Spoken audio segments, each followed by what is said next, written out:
Bharat coking coal का एक मजबूत एम्प्लॉई संगठन इनमोसा का all India diploma official and association में पूर्ण रूप से विलय हो गया। धनबाद गांधी सेवा सदन में एक मिलन समारोह का आयोजन किया गया, जिसमें बीसीसीएल इनमोसा के डिप्टी जनरल सेक्रेटरी कुश सिंह के नेतृत्व करीब 2000 लोगों ने all India diploma engineer official and association के राष्ट्रीय महासचिव आर.के. तिवारी की अध्यक्षता में शामिल हो गए। कुश सिंह ने मीडिया से बात करते हुए कहा कि आज पूरे बीसीसीएल के इनमोसा का मैं विलय हो गया। इनमोसा एक मजबूत संगठन था, लेकिन हाई लेवल से हम लोगों की अनदेखी की जा रही थी, जिसे लेकर विलय का निर्णय लिया गया। कहा कि हम लोगों को यह सम्मान मिल रहा है, अब एक होकर लड़ाई लड़ेंगे। वहीं all India diploma engineer official and association के राष्ट्रीय महासचिव आर.के. तिवारी ने कहा कि भिलाई होने के कारण मजबूत संगठन वहीं all India diploma engineer official and association के राष्ट्रीय महासचिव आर.के. तिवारी ने कहा कि भिलाई होने से संगठन मजबूत हुआ है। कहा कि हम लोगों का मुख्य रूप से प्रमोशन की लड़ाई रही है, जिसे मिलकर प्रबंधन से लड़ेंगे। साथ ही सुरक्षा को लेकर प्रबंधन और डीजीएमएस को पत्र दिया गया है, किसी भी कीमत पर सुरक्षा अनदेखी नहीं होने देंगे। इनमोसा के डिप्टी जनरल सेक्रेटरी थे, उसमें काम कर रहे थे करीब 7 साल से। किसी कारणवश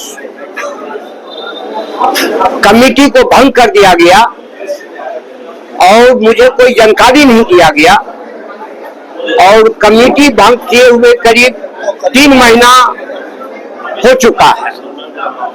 हमारे पूरे भारत कोकिंग कोल लिमिटेड के एरिया सचिव और अध्यक्ष कई बार हमारे जनरल सेक्रेटरी पी.एन. मिश्रा साहब से बातचीत किया और सारे लोग आग्रह किया कि पुराना कमेटी वापस कर दिया जाए, लेकिन वो आज करेंगे कल करेंगे, जिससे लोगों में आक्रोश फैलते चला गया कि इतना बढ़िया ये संस्था चल रहा था, इसको क्यों रोका गया है।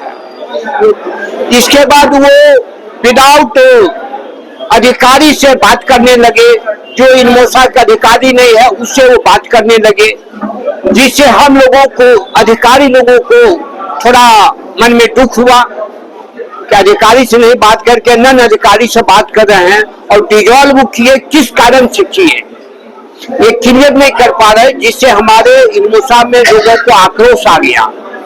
आप चला रहे, अब कैसे चला रहे, बहुत चीज हम मांग रहे हैं, कुछ चीज को क्लियर नहीं कर रहे हैं। तो इसके चलते हमारे एक जनता निर्णय लिया गया कि कहीं अच्छे जगह पर चला जाए, जिससे ये आईडीओ में बातचीत हुआ तिवारी साहब से, और ये स्वीकार किए कि पूरे भारत कोकिंग कोल लिमिटेड को सारे जगह जो मेरा ब्रांच के लोग हैं, एरिया के लोग हैं, जो जैसे है उसी प्रकार रहेंगे। तब इनसे मेरा समझौता हुआ कि मेरा जो आदमी है वो इधर उधर नहीं जाएगा, जो जहां है पोस्ट पर वहीं रह जाएगा। ये मैं स्वीकार किए। हम अपने जनता के बीच में गए और जनता के बीच में सारे लोग आए कि नहीं, ज्वाइन किया जाए। और बहुत 3 महीना से बहुत ऐसा पेंडिंग काम पड़ा हुआ है कंपनी में 3 महीना से हमारा इनमोसा क्या बोलते हैं, माइनिंग का कोई काम नहीं हो रहा है, जिससे लोगों में आक्रोश हो गया और ये निर्णय हमको लेना पड़ा कि एआईडीओ में बात किए, और एआईडीओ में जगह मिला जनरल सेक्रेटरी का और वर्किंग प्रेसिडेंट कोल इंडिया का, ताकि हम बीसीसीएल से लेके कोल इंडिया तक हम अपना रास्ता को आगे बढ़ा दें। आज तो हमको लग रहा कि देख रहे हैं लगभग 700 सुपर हैं हमारे साथ आज। रीड माने जाते थे बीसीसीएल में, लेकिन रीड के साथ में गलत जो किया गया है, जिससे हमारे जनता, हमारे जो गवर्नमेंट माइनिंग सरदार जो हैं, इनको हमसे ज्यादा दुख हुआ है कि जो ईमानदारी से इनमोसा को नीचे से टाट पर ले गया, वैसे व्यक्ति को डिजॉल्व कर दिया गया और वैसे व्यक्ति को झुकाया गया है। इसीलिए हमसे ज्यादा दुखी हमारा सारे गवर्नमेंट माइनिंग सरदार हैं, जिसको AIDO में आना पड़ा और AIDO के साथ हम काम करना चाहते हैं और फिर वही काम करेंगे जो काम कर रहे थे।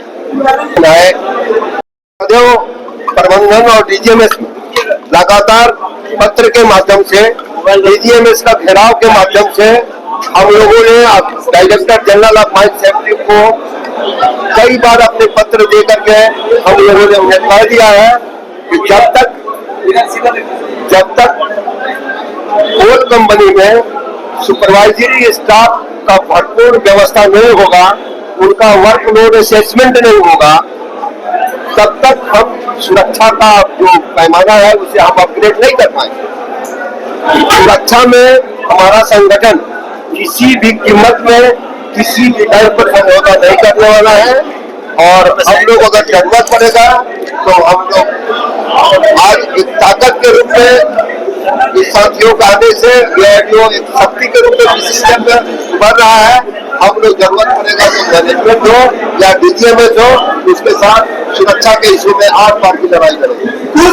सबसे बड़ा बात AIDO नेतृत्व का विचारधारा और कोच साहब का जो विचारधारा जब तक होता नहीं है तब तक लोगों का मिलन नहीं होता। तो इनका भी उद्देश्य माइनिंग कम्युनिटी का जो विकास के लिए लड़ना, उनके हित के लिए लड़ना, AIDO का जो सिद्धांत है जो माइनिंग कम्युनिटी के हित के लिए ही लड़ाई लड़ना। तो दोनों व्यक्तियों का विचार में जब समानता आया तो उस समानता के आधार पर हम लोग का एक मिलन हुआ। निश्चित रूप से आज हम एक थे, साथ एक थे। जब हम दोनों लोग एक साथ मिलेंगे तो एक और एक 11 बनेंगे और माइनिंग कम्युनिटी का समाज विकास में लड़ाई करेंगे। आरके तिवारी, राष्ट्रीय महासचिव, all India diploma engineer. JP Bharat live, Bharat की बात JP के साथ। वीडियो को लाइक करें, शेयर करें और चैनल को सब्सक्राइब करें।